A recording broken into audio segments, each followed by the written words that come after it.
देखिए, ये सुहेलदेव भारतीय समाज पार्टी द्वारा आजमगढ़ जनता इंटर कॉलेज का मैदान है अहरौला आजमगढ़ में, उसमें 22 फरवरी को महारैली, सामाजिक समरसता महारैली का कार्यक्रम है, जिसमें लाखों लोग उपस्थित होंगे, जिसमें प्रबुद्ध ब्राह्मण 10,000 से ज़्यादा वो लोग आ रहे हैं।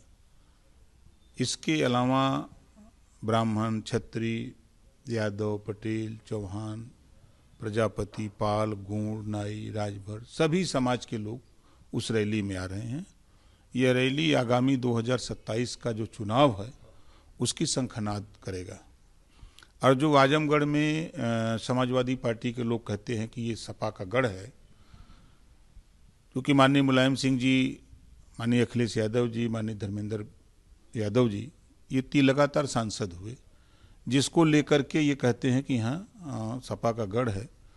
तो 22 फरवरी को इनके गढ़ का पता लग जाएगा। आगामी आने वाले दिनों में एनडीए गठबंधन 10 की 10 सीट आजमगढ़ का जीतेगा। और उसके साथ साथ आप देखिएगा वहाँ राष्ट्रीय सुहेलदेव सेना के कमांडर अपनी भूमिका निभाते हुए बड़ी संख्या में कमांडर भी राष्ट्रीय सुहेलदेव सेना के लोग उपस्थित रहेंगे। उद्देश्य हमारा है कि जो सामाजिक समरसता की बात है, जो सामाजिक न्याय जिसको कहते हैं कि सबको बराबर का हिस्सा मिले, उसके लिए वो कार्यक्रम रखा गया है।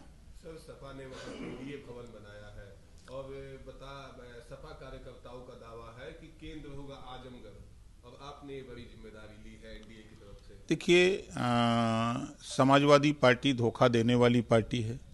4 बार समाजवादी पार्टी की सरकार रही है। नाई को, गौड़ को, पाल को, प्रजापति को, चौहान को, राजभर को, मौर्या को, निषाद, बिंद, केवट, मल्लाह को, जोल्हा, धुनिया, अंसारी, साईं, दर्जी, फकीर सबको तो धोखा दिया है।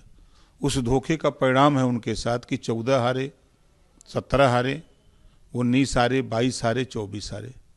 तो इस यही वजह है कि जब जब समाजवादी पार्टी की सरकार आई तो एक जाति का वर्चस्व रहा, चाहे नौकरियों में, चाहे थाने पर, चाहे जहाँ भी, उससे लोग दुखी होकर के उनका साथ छोड़ दिए हैं। वो भवन बना लें चाहे कुछ भी कर लें, समाजवादी पार्टी इस बार आपको 22 तारीख को ही महसूस हो जाएगा कि यहाँ क्या होने वाला है। सर, केंद्रीय गृह मंत्री अमित शाह पर आपत्तिजनक भाषा का प्रयोग मामले में आज राहुल गांधी 313 धारा के तहत सुल्तानपुर कोर्ट में अपना बयान दर्ज कराने पहुंच रहे हैं कि न्यायालय का आदेश है और निश्चित है कि न्यायालय ने नोटिस दिया है, तो न्यायालय के आदेश का पालन करने के लिए राहुल गांधी जी जा रहे हैं। सर, यूपी, बिहार समेत 13 राज्यों के बाद पूरा होगा एसआईआर, उसके ठीक बाद अब देश भर में होगा। इस फैसले को लेकर क्या कहेंगे? और इलेक्शन कमीशन ने कहा है जल्द से जल्द इस प्रक्रिया को पूरी करे। कोलकाता की बात करें, चाहे उत्तर प्रदेश की बात करें, चाहे तमिलनाडु की बात करें, तमाम विपक्षी जल्द जो है इन राज्यों में वो विरोध कर रहे हैं एसआईआर। देखिए, विरोध वो लोग कर रहे हैं जो सड़क पर तो विरोध कर रहे हैं, सदन में विरोध हो रहा है, लेकिन बूथों पर अपने कार्यकर्ता लगा करके वो एसआईआर का काम करा रहे हैं और कर रहे हैं। ये जनता को दिखावा दे रहे हैं कि यदि हम चुनाव हारते हैं तो आरोप लगाने के लिए रहेगा कि भाई एसआईआर जो हुआ, वोट काटा गया, जिसकी वजह से हम चुनाव हार गए। यही बात बिहार में भी लोग कर रहे हैं, यही बात यूपी में भी करेंगे, तमिलनाडु करेंगे, बंगाल करेंगे। तो इन लोगों की यही मंशा है कि विरोध करो ताकि चुनाव हारने के बाद हम लोग ये कह सकें कि हम लोगों का वोट काटा गया। सर, एक फिल्म आई थी द केरला स्टोरी, अब उसका दूसरा पार्ट आ रहा है। इस फिल्म को सफलता को आगे बढ़ते देखते इस फिल्म को बनाया गया है। इस फिल्म में जबरन, धर्म परिवर्तन, भावात्मक हेरफेर, साथ ही 3 लड़कियों की कहानी दिखाई गई है जो अपने दोस्त को कहीं ना कहीं प्रेरित करती हैं धर्म परिवर्तन को लेकर। देखिए, फिल्म इंडस्ट्री है, जो सेंसर बोर्ड बना है, फिल्म जब बनती है उसका जो वो देखते हैं, बाकायदे एक एक बिंदु पर अध्ययन करते हैं, फिर उसके बाद फिल्म रिलीज करने का वो आदेश देते हैं।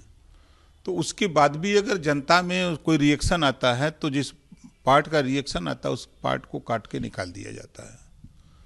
तो अब बन रही है तो अब वो आवे जनता के बीच में, तो फिर उसका एक्शन जो भी आवे तो उस पर कार्रवाई हो सकती है। सर, मध्य प्रदेश में लॉ एंड ऑर्डर स्थिति को लेकर एक सवाल खड़ा हुआ है। वहाँ जबलपुर में एक मंदिर में तोड़फोड़ हुआ है, दो पक्षों में सर आपस में पथराव भी हुआ है। देखिए, कुछ उपद्रवी हैं जो चाहते हैं कि देश में दंगा हो, उपद्रव हो, कर्फ्यू लगे।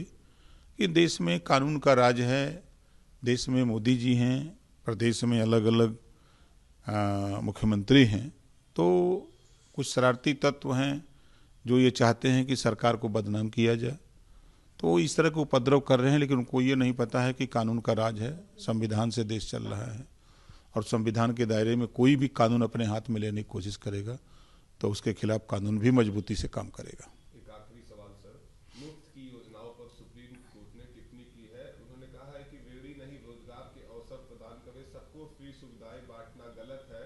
ये फैसला गुरुवार को राज्य में बढ़ती मुफ्त सुविधाओं की बांटने की नीति को लेकर कोर्ट ने फैसला दिया है। देखिए, कोर्ट का फैसला है, अब कोर्ट के फैसले पर कोई कमेंट नहीं कर सकता। कोर्ट का फैसला, उस फैसले पर सरकार विचार करेगी।